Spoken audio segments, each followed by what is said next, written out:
Fala pessoal, tudo bem? Hoje eu venho fazer um vídeo aqui no canal falando sobre a Canonical, uma empresa que está por trás do sistema Ubuntu. Pois muito se fala em Ubuntu, Ubuntu pra cá, Ubuntu pra lá. Inclusive essa máquina que eu estou utilizando, quem utiliza ela mais é meu irmão, mas eu utilizo muito. Ela está com o Ubuntu 18.04, que é uma versão que ganhou 10 anos de suporte da Canonical, e eu instalei o Unity, pois eu sempre fui um grande fã da interface Unity, por ela ser uma imagem, um marketing da Canonical quanto ao Ubuntu. Então, quando a gente olha para o Unity, a gente acaba lembrando do Ubuntu e tudo mais. Mas tanto se fala de Ubuntu para cá, Ubuntu para lá. Quem é a empresa que mantém a distribuição Linux Ubuntu? Então, nesse vídeo vamos abordar um pouquinho sobre a Canonical. Primeiro, precisamos remeter ao que deu origem à Canonical. A Canonical é uma empresa que foi fundada em 2004. Um sul-africano chamado Mark Shuttleworth, que sempre foi envolvido com a tecnologia, criou uma empresa chamada Taut em 1996, uma empresa de certificação digital. E 3 anos depois, em 1999, ele a vendeu para Versum pela bagatela de 575 milhões de dólares. Bom, após vender a Taut, a maioria dos ingleses, o pessoal desses países europeus, entre outros, eles têm uma mania de quando eles saem de uma empresa ou eles saem de um empreendimento para ir para outro, eles tiram uma férias, eles fazem uma viagem. E a viagem que Mark Shuttleworth escolheu foi para o espaço. Então, em 2002, ele viajou, foi o primeiro sul-africano a viajar para o espaço. E Shuttleworth também fez uma viagem para o continente mais gelado do planeta, para a Antártica, no ano de 2004.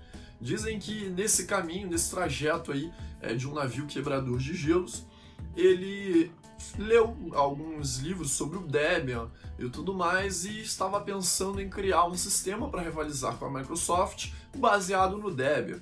Foi então que começou a surgir o pensamento de desenvolver uma empresa para estar por trás de um sistema operacional.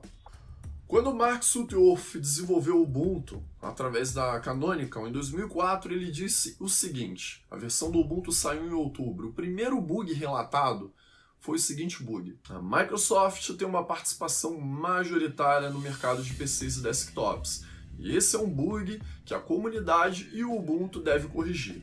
Mark Shuttleworth queria que os softwares de código aberto alcançassem um espaço maior no mercado e isso estava sendo dominado pela Microsoft.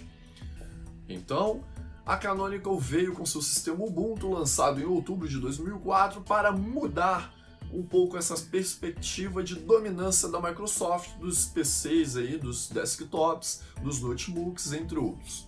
E para isso, Mark Shuttleworth deu 2 anos sem trabalhar sob pressão.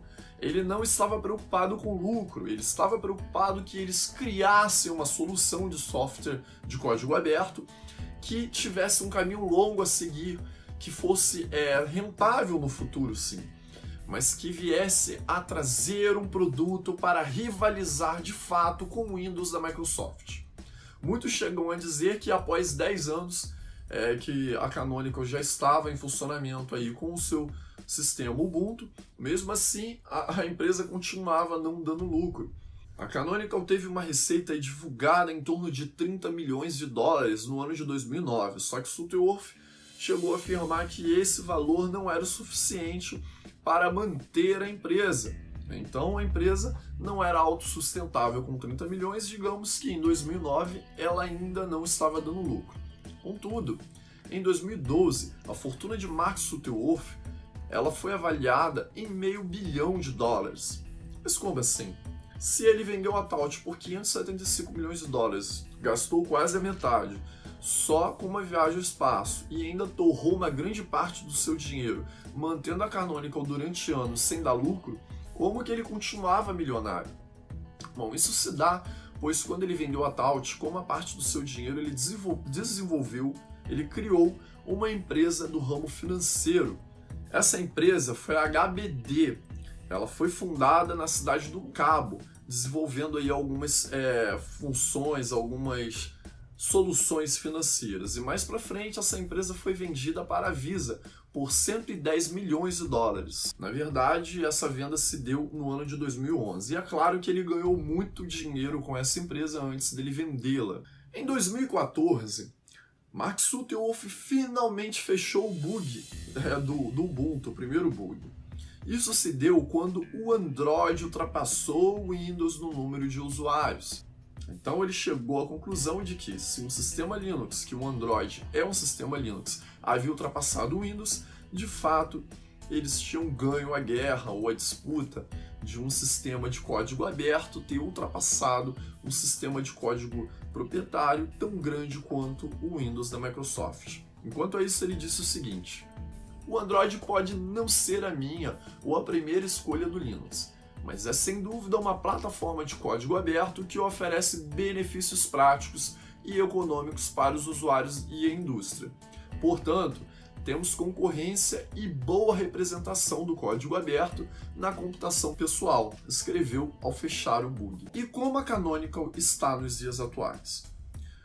A Canonical recentemente abandonou o projeto do Unity 8, pois ela estava despejando rios de dinheiro aí no Unity 8, no Ubuntu Phone, e ela percebeu que esses dois caminhos não são o que lhes gerava receita.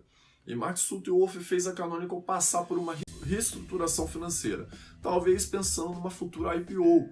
Para abrir o capital da empresa, ela precisa ser lucrativa, e para isso ele precisa cortar todos os ramos da empresa que não lhe dão lucros. E com o passar do tempo, a Canonical percebeu que os ramos que lhe davam mais lucro eram os servidores OpenStack, a IoT, que é a internet das coisas, e também a nuvem, a Cloud Computing. Inventam uma história fantástica, que está na nuvem, que... Ah, o e-mail está na nuvem, né? Está na nuvem, sei lá que nuvem. Como é que, sabe, eu não entendi muito bem essa história da nuvem. Estou aqui tentando apurar direitinho. Como é que uma coisa pode estar na nuvem? Não, você é burro, cara, que loucura. Como você é burro. E quanto à IoT, pelo sucesso dela, isso manteve o projeto do Mir em funcionamento, pois o Mir estava sendo desenvolvido para ser um servidor gráfico no lugar do Shorg. Acaba que hoje em dia ele pode servir como compositor ao Wayland, e ele também tem sido muito bem aproveitado na internet das coisas, por isso o seu desenvolvimento prosseguiu. A Canonical atualmente possui sede no Reino Unido, em Londres, na capital do Reino Unido, possui cerca de 500 funcionários, tem ganho bastante dinheiro aí com esses nichos que ela adotou, e quanto ao desktop, ela passou a investir no GNOME como a interface principal do seu sistema, largando o Unity. O Unity 8 ele continua sendo desenvolvido por ser um projeto de código aberto, então ele passou a ser desenvolvido pela comunidade UBS Ports, e vamos aguardar para ver o seu desenvolvimento à parte, o que pode levá-lo até a ser adotado por outras distribuições no futuro.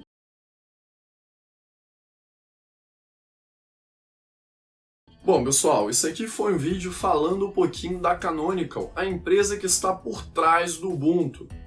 E tem também aqui no link na descrição uma matéria dando alguns detalhes maiores sobre a Canonical, lá no portal Systemics. Se você não é inscrito nesse canal, se inscreva, dê um joinha nesse vídeo, aproveite e acompanhe os diversos vídeos que nós temos sobre diversas outras distribuições Linux e muitas outras tecnologias. E até a próxima!